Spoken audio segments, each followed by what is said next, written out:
नमस्कार। आज हम बात करेंगे एक ऐसे नटखट बालक की जिनकी शरारतें तो पूरे गांव में मशहूर थीं। लेकिन क्या हो जब इन्हीं मासूम शरारतों के पीछे खतरा पनप रहा हो जो पूरे गांव के वजूद को ही मिटा सकता हो। तो कहानी की शुरुआत होती है कृष्ण की एक बड़ी ही प्यारी सी बात से। तुम्हारे घर बहुत स्वादिष्ट था। अब सुनने में सी माखन चोरी की बात लगती है ना, पर असल में यही वो हल्की फुल्की शरारत है जिसके ठीक बाद एक बहुत ही भयानक संकट सामने आने वाला था।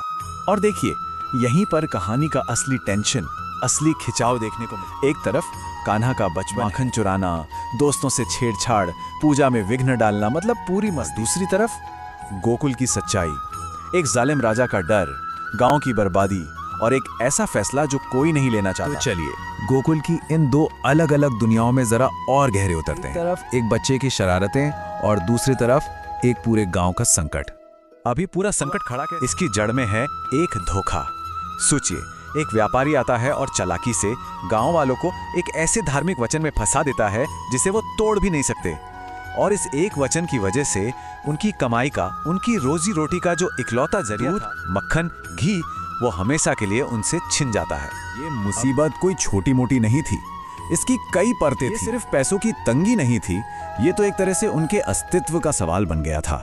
सोचिए, वो एक ऐसे वचन से बंधे थे जिसे तोड़ें तो पाप लगे और अगर निभाएं तो भूखे मरें।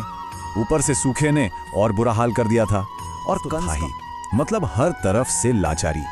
और इस पूरे जाकर पड़ता है मुखिया राजा, और उन्हें एक ऐसी मुश्किल में डाल देता है जहां उन्हें अपनी दो सबसे बड़ी जिम्मेदारियों के बीच चुनना था। यहाँ से कहानी एक बहुत ही खतरनाक मोड़ लेती है। कंस एक हल पेश कर, वो हल नहीं, एक जाल था।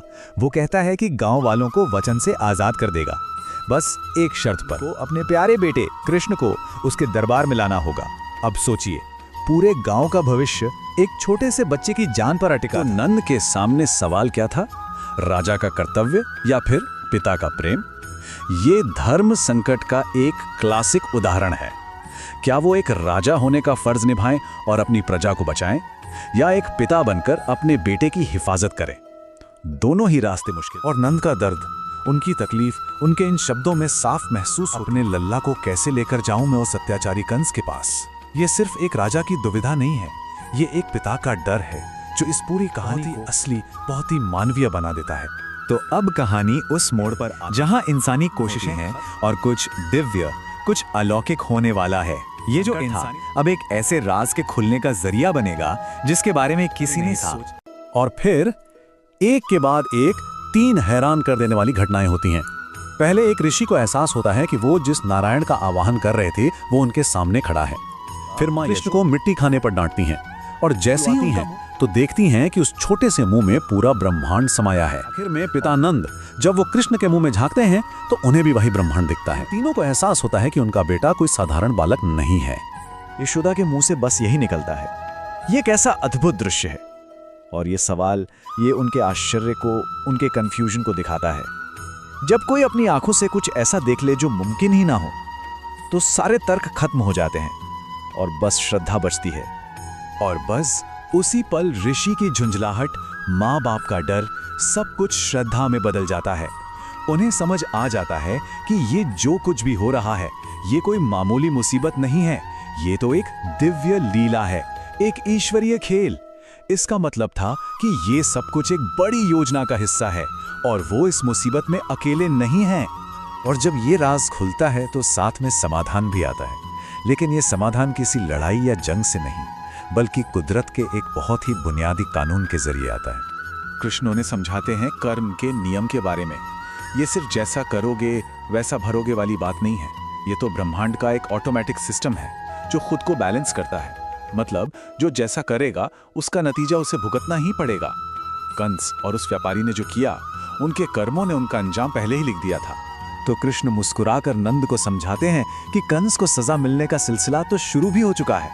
नंद का डर अब पूरी तरह जा चुका था, उसकी जगह विश्वास ने ले ली थी। अब उन्हें कुछ करने की जरूरत नहीं थी, बस ये देखना था कि कर्म का नियम अपना काम कैसे करता है। और नतीजा बहुत जल्द और बड़े ही काव्यात्मक अंदाज में सामने आता है। उस व्यापारी के हाथ जिनसे उसने धोखे का सौदा किया था वो जलने लगते हैं, कंस के महल में सारा खाना जो उसने गांव वालों से छीना था वो सड़ जाता है, उसमें कीड़े पड़ जाते हैं और उसका सारा खजाना सोना चांदी हीरे जवाहरात सब लोहा और पत्थर बन जाता है। और गांव वालों में से कितने लोगों को और तकलीफ उठानी पड़ी? शून्य, एक भी नहीं। संकट अपने आप हल हो गया एक अलौकिक तरीके से। ये दिखाता है कि विश्वास में कितनी ताकत है और कर्म का नियम कितना अटल है। तो इस पूरी कहानी से हमें क्या सीखने को मिलता है? यही कि जब किसी जालिम के खिलाफ लड़ना हो तो सबसे बड़ी ढाल होती है इस बात पर यकीन कि न्याय होगा, कि ब्रह्मांड का एक नैतिक नियम है। कभी कभी सबसे बड़ी जंग बिना हथियार उठाए भी जीती जा सकती है। और आखिर में एक सवाल, क्या हमारी जिंदगी की भी बड़ी बड़ी मुश्किलों का हल कभी कभी ऐसे रास्तों से निकलता है जिनके बारे में हमने सोचा भी नहीं होता? क्या पता वो समाधान हमारे आसपास ही हो, बस हमें उन्हें देखने वाली नजर चाहिए।